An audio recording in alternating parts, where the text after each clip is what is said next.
বাজার কয়টা পর্যন্ত থাকে ভাই? বাজার তো ভাই 2টা থেকে আরম্ভ হয়, বুঝছেন? হ্যাঁ, 2টা থেকে মানে শুরু হয় 4টে 4:30 থেকে ভরপুর একরকম বেচানি হয়। 4টা 4:30 পর্যন্ত ভরপুর বেচা কিনা। বেচানি হয় আর কি 5টা থেকে কাস্টমার পাইকারিটা আর কি 4টা পর্যন্ত থাকে নাকি? পাইকারি থাকে 3:30 তো। 3টা পর্যন্ত থাকে। জি জি, পাইকারি 3:30 তো থাকে। এডি কত করে লাগাইছেন ভাই? আর 1550 1600 কাস্টমার বুঝে দাম আর কি। কাস্টমার বুঝে দাম। হ্যাঁ 1500 1600 আর কি। ঠিক আছে ভাই, ধন্যবাদ।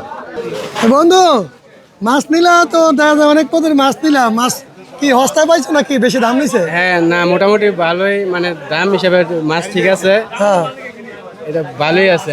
তো কেউ যদি এই জায়গায় মাছ কিনতে আসে, কি বললে আসবো তারা মাছ কিনতে এই জায়গায়? এটা ছিল বাংলা বাজার, হ্যাঁ, একদম নদীর পার, আর সাথে নদী আছে, নদীতে ডাইরেক্ট মাছ কিন না, ডাইরেক্ট এই জায়গায় এটা বাংলা বাজার মাছের আড়ত। পিওর মাছ, পিওর মাছ।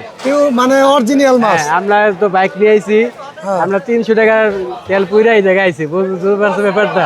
হ্যাঁ, বুঝছি ব্যাপারটা। মানে বিষয়টা আমাদের হলো, বাজার মুন্সিগঞ্জে এই বাজার জায়গায় আছে, কোনো চাষের মাছ নাই। নারায়ণগঞ্জ বাজার আছে, ওই জায়গা থেকে আমরা এই জায়গায় আইছি। হ্যাঁ, মানে এই জায়গায় কোনো চাষের মাছ নাই, না, চাষের মাছ নাই, যা আছে সব একদম পিওর। পিওর পিওর, একদম নদীর তাজা তাজা, সব তাজা। যারা যারা মাছ নিতে আসবেন অবশ্যই পিওর মাছ খুঁজতে চাইলে বাংলা বাজার চলে আসবেন।